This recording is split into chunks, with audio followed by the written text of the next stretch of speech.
हाय नमस्कार, मी Sonali fashion designer. Blouse cutting करीत आहे मी अस्तरचं. कटोरी ब्लाऊज आहे, 38 साईज चेस्ट.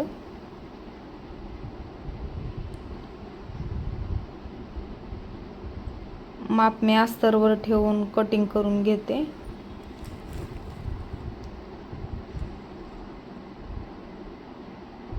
साडीमधलंच ब्लाऊज पीस आहे.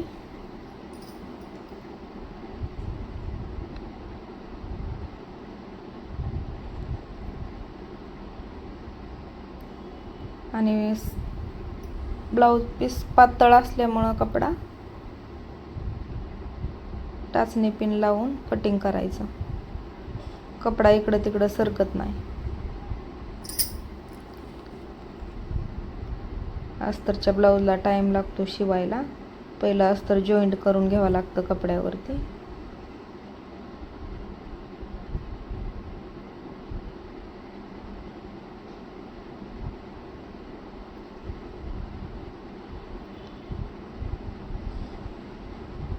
अस्तर कटिंग करून झालंय. आता ब्लाऊज पीसवर कट करून घेते.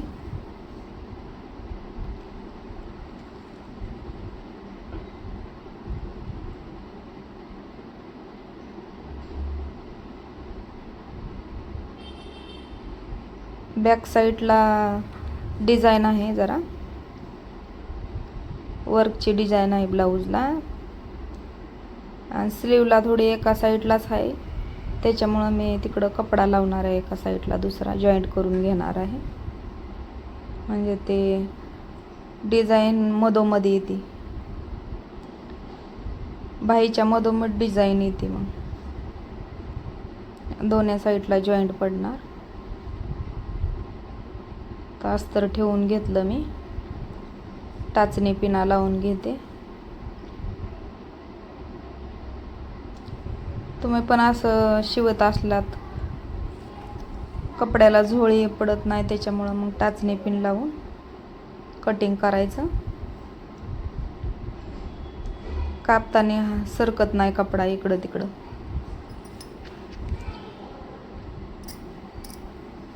तर मी सगळं माप ठेवून घेतलं. आता कटिंग करून घेते मी.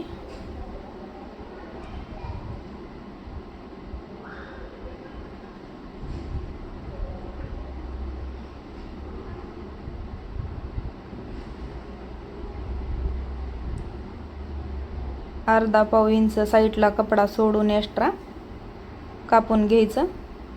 आणि शिलाई मारल्यावर बाकीचा साईडचा कपडा कापून टाकायचा. कमी नाही पडला पाहिजे जोडताना. अस्तरवरलं परफेक्ट माप असतं आपलं.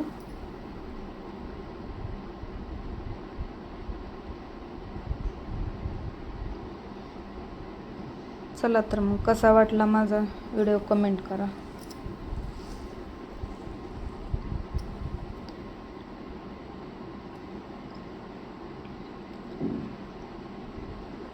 शिवून घेतला मी. आता त्याला फिटिंग करते.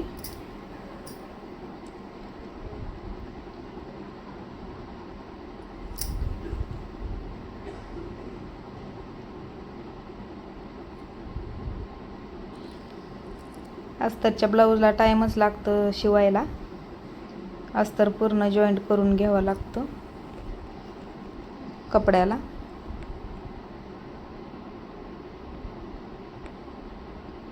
असा झाला शिवून ब्लाऊज माझा. डीप गळा आहे.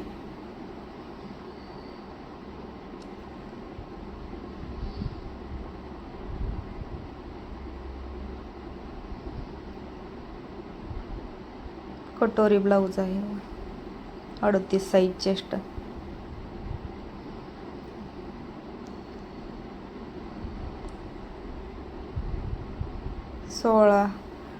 उंची 16 आहे.